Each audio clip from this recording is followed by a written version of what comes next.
Venustiano Carranza, orígenes y familia. Venustiano Carranza Garza fue una figura prominente de la Revolución Mexicana, quien posteriormente se convertiría en presidente del país. Sus orígenes y su entorno familiar influyeron significativamente en su trayectoria política. Orígenes humildes con raíces políticas. Nacido el 29 de diciembre de 1859 en Cuatro Ciénegas, Coahuila, México, Carranza provenía de una familia de clase media con raíces políticas. Su padre, Jesús Carranza, fue un coronel liberal que apoyó a Benito Juárez durante la Guerra de Reforma. Esta herencia política sin duda marcó la vida de Venustiano desde temprana edad. Formación académica y primeros pasos en la política. Carranza recibió una educación sólida, estudiando en el Ateneo Fuente de Saltillo y posteriormente en la Escuela Nacional Preparatoria de la Ciudad de México. Estas experiencias académicas le proporcionaron una base intelectual sólida que lo preparó para su futura carrera política. Sus primeros pasos en la política se dieron durante el Porfiriato, cuando se desempeñó como senador por el estado de Coahuila. Sin embargo, con el tiempo se distanciaría del régimen de Porfirio Díaz, lo que lo llevaría a apoyar la revolución encabezada por Francisco I. Madero. Características de su familia.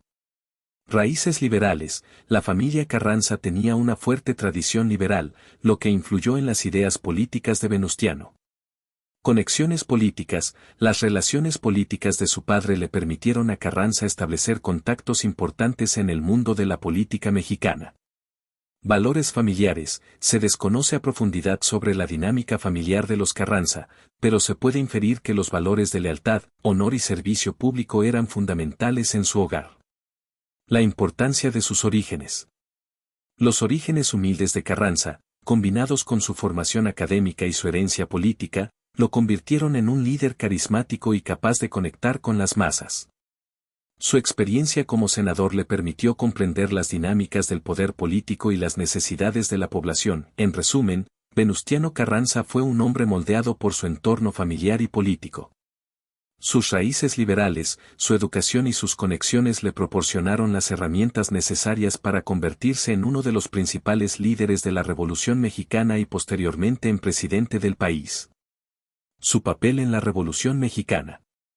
Venustiano Carranza fue una figura central en la Revolución Mexicana. Tras el asesinato de Francisco I. Madero, Carranza se levantó en armas contra el gobierno de Victoriano Huerta, promulgando el Plan de Guadalupe. Este plan lo posicionó como el líder del ejército constitucionalista y su objetivo principal era restaurar el orden constitucional y devolver el poder al pueblo. Aportaciones clave de Carranza a la revolución.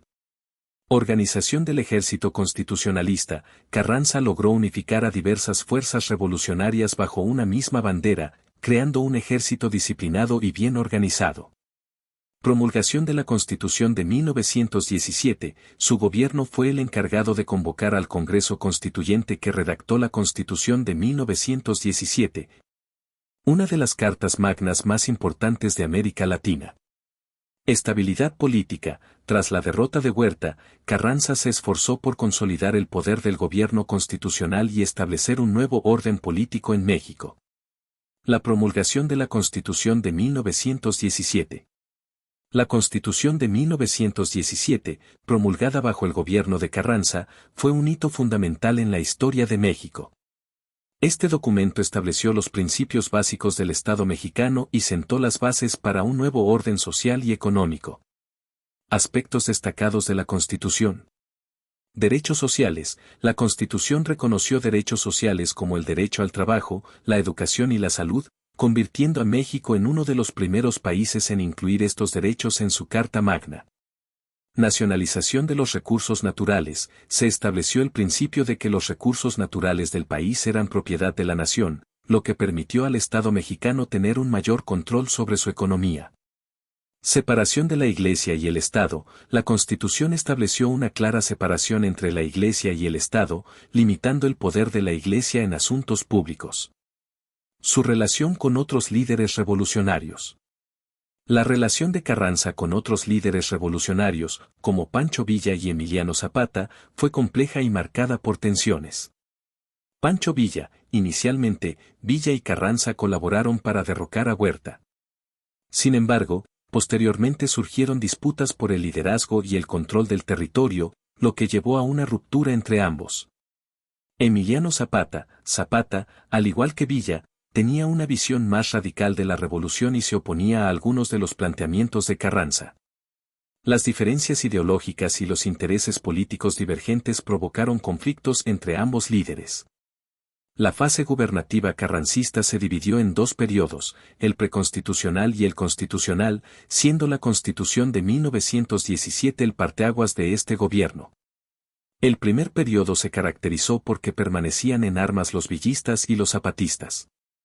Otro de los mayores problemas del año 1916 fue diplomático y militar, ya que como represalia por la incursión de Francisco Villa al pueblo de Columbus, en Nuevo México, el gobierno estadounidense envió tropas para combatir al revolucionario, las cuales permanecieron en México poco menos de un año.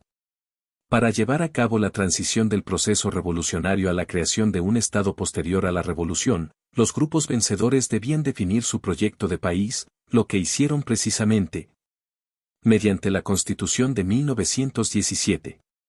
La nueva Constitución se promulgó el día 5 de febrero de 1917 y, en consecuencia, el día 6 del mismo mes se convocó a elecciones para diputados y senadores a la 27 legislatura del Congreso de la Unión y para presidente de la República. Postulado por el Partido Liberal Constitucionalista, Carranza ganó las elecciones y el 1 de mayo de 1917 tomó posesión como presidente constitucional. Durante su gobierno, Carranza se dio a la tarea de pacificar el país, reorganizar la administración y los poderes, y hacer valer la Constitución que había sido promulgada. A pesar del aparente optimismo con respecto al nuevo gobierno, los logros de Carranza durante su presidencia fueron apenas unos cuantos y no se vieron demasiados cambios. Lo cual hizo que muchos que deseaban ver a un nuevo y renovado México tras la lucha armada se mostrasen insatisfechos. Para 1917, el país se encontraba en una posición interna muy precaria. La lucha revolucionaria había acabado con la economía, escaseado las fuentes de alimento y había provocado problemas sanitarios que asolaban a toda la nación. Escribe para más historias sobre personajes de la República Mexicana.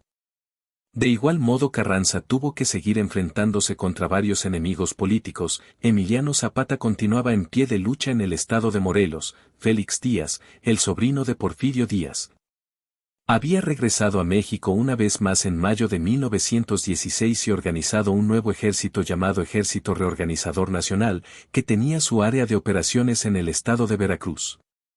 Mientras que antiguos porfiristas como Guillermo Meixueiro y José María Dávila se encontraban alzados en el área de Oaxaca, haciéndose llamar los soberanistas y propugnando por una mayor autonomía local. Por su parte, el general Manuel Peláez se encontraba encuartelado por la zona de la Huasteca, mientras que los hermanos Saturnino, Cleofás y Magdaleno Cedillo habían conformado una considerable oposición dentro de San Luis Potosí, en tanto que José Inés García Chávez dirigía la resistencia contra Carranza desde Michoacán. Finalmente, Pancho Villa permanecía activo en Chihuahua, aunque distaba de contar con la misma cantidad de hombres que tenía previo a su derrota en la batalla de Celaya. Del mismo modo, tras el triunfo de Carranza, Obregón se retiró de vuelta a su rancho, anunciando públicamente su distanciamiento con el primer jefe. Durante ese contexto tan delicado en que se encontraba, el gobierno de Carranza lanzó varias ofensivas militares a fin de pacificar al país, poniendo especial importancia contra Zapata en Morelos, la amenaza más inmediata a la Ciudad de México. Durante su gobierno, se capturó y fusiló al general Felipe Ángeles, por haberse unido a las fuerzas de Villa, en tanto que Emiliano Zapata fue asesinado en la hacienda de Chinameca, Morelos, el 10 de abril de 1919. A pesar de todo, Carranza se las arregló en mantener la neutralidad de México en el marco de la Primera Guerra Mundial.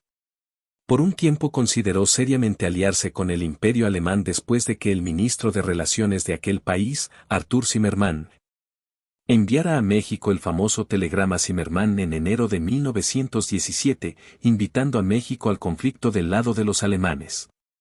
Zimmermann prometía en ese telegrama el ayudar a México a reconquistar el territorio perdido durante la invasión estadounidense de 1846, particularmente los estados de Texas, Nuevo México y Arizona.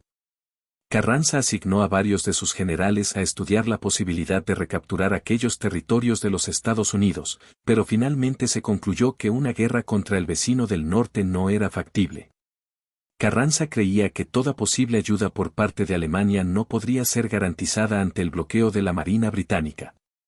Carranza mantuvo una actitud displicente ante los artículos constitucionales 3 y 130, de corte anticlerical, mismos ante los cuales expresó su oposición durante los trabajos del Congreso Constituyente.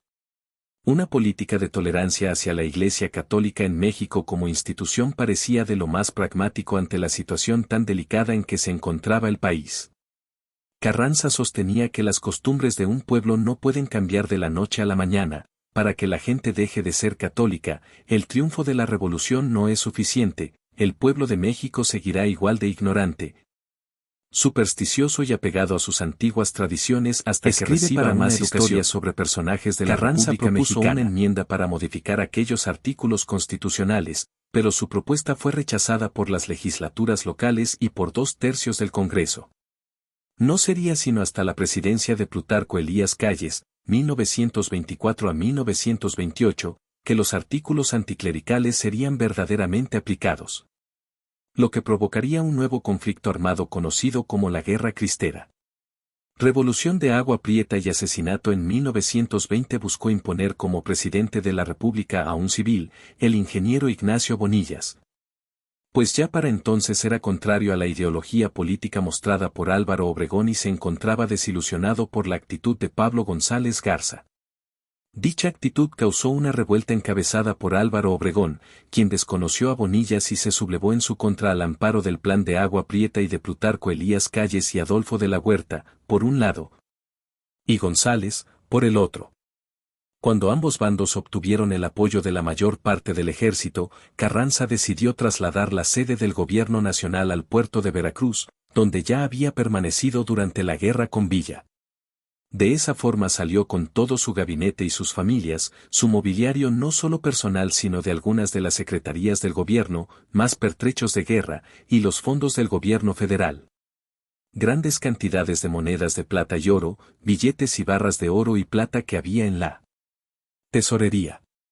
Hubo continuos ataques al ferrocarril en las estaciones poblanas de San Marcos, Rinconada, donde mataron a su caballo mientras lo montaba, y de Aljibes, Puebla.